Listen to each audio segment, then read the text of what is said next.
Днес е първия събор на народното творчество. Това е първо събиране на хората от общината.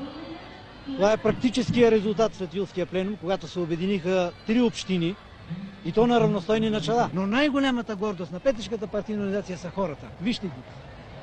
Хората, които знаят да се трудят, амбициозни, с изключително самочувствие, но самочувствие подкрепено с резултати. А защо да не се повеселят? И това, което днес става, това е на практика да се възроди оне творчески гений, който е създаван през вековете, през годините, за да може ние да го утвърдим, трябва да се помни. Обязателно това трябва да се помни.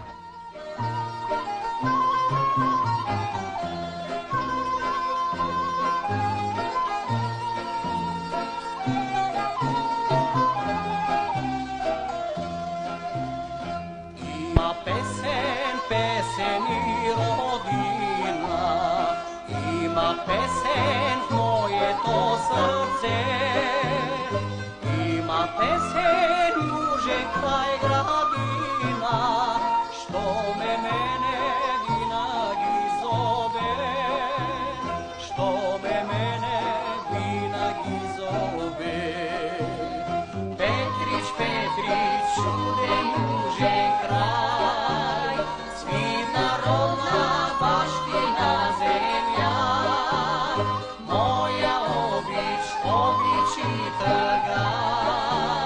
Моя крепост само и нова.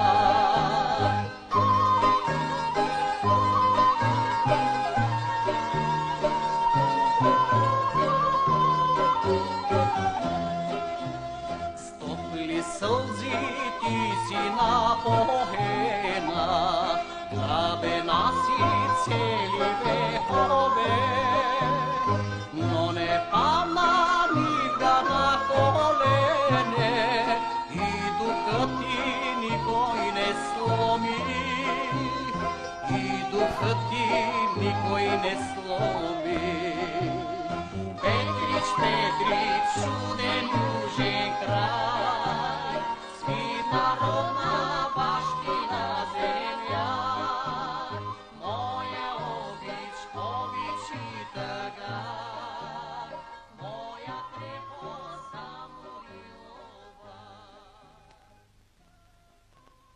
Това е крепостта на нашата вяра.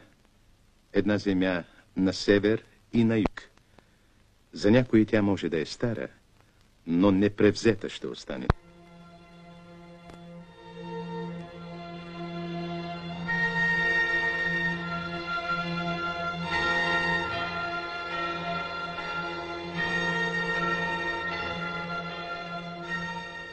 Тази земя е запазила в себе си спомена и наследството от далечното минало, когато е била населявана от траките, нейните първи жители.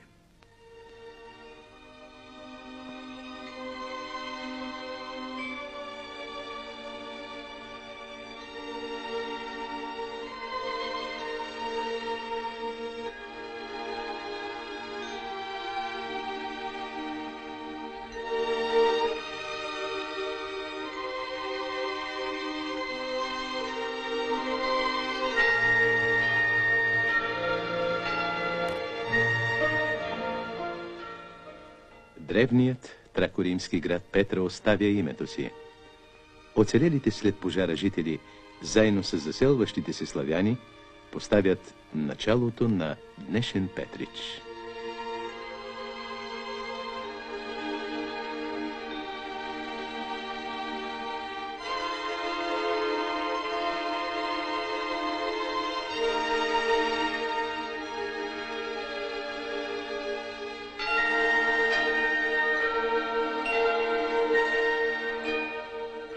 Яворът, най-старият жител на този град. И старият град се е спуснал надолу от крепостта и е заживял край него. На колко години е? На 500? На 600?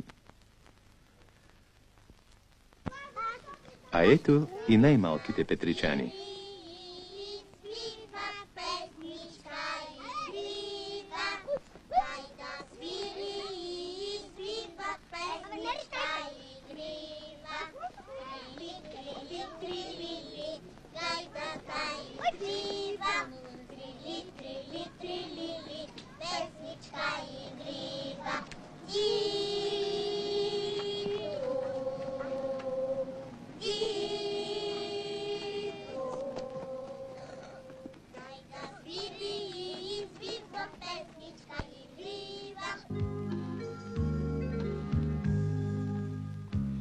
Младостта на Петрич.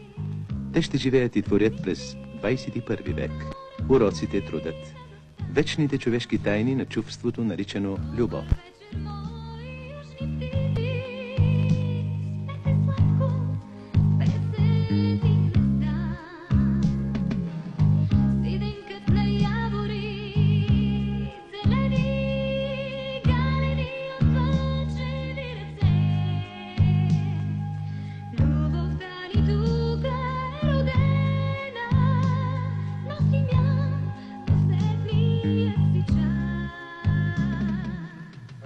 Гражданите на Петрич.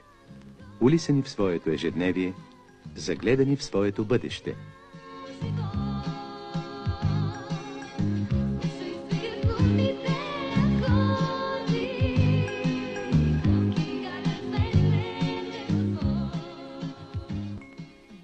А старите седят и наблюдават кръговрата на живота.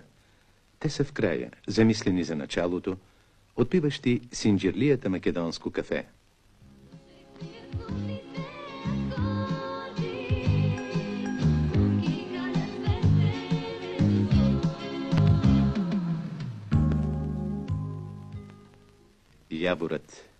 Яворът знае и помни.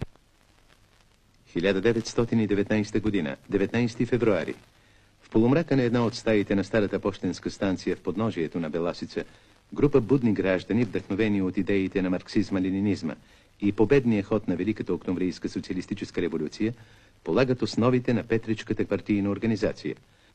Сред тях са Тодор Танев, Димитър Николов, Никола Константинов, Славчо Ламбрев, Трайчо Шикеринов, за секретар избран Атанас Барбов. Още същата година, по решение на партийната организация, комунистите от пощата и железопътната гара се включват в общата транспортна стачка.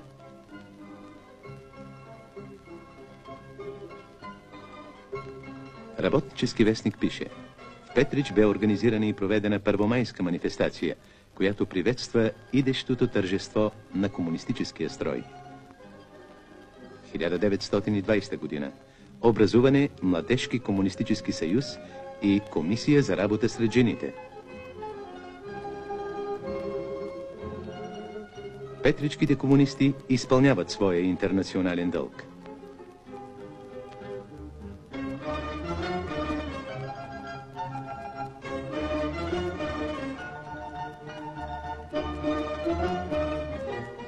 В 1924 година. Партийната организация и Младежкият съюз минават в нелегалност. На следващата година са арестувани почти всички техни членове. На 19 и 20 юни са убити Петър Попгеоргиев и Христо Разбойников. На 21 юни са интернирани едни от най-преданите на делото борци. Фашистката власт е нанесла своя удар. Но борбата не стихва. Създават се есперанско, спортно-туристическо и въздържателно дружество. И чрез тях се провежда политиката на партията.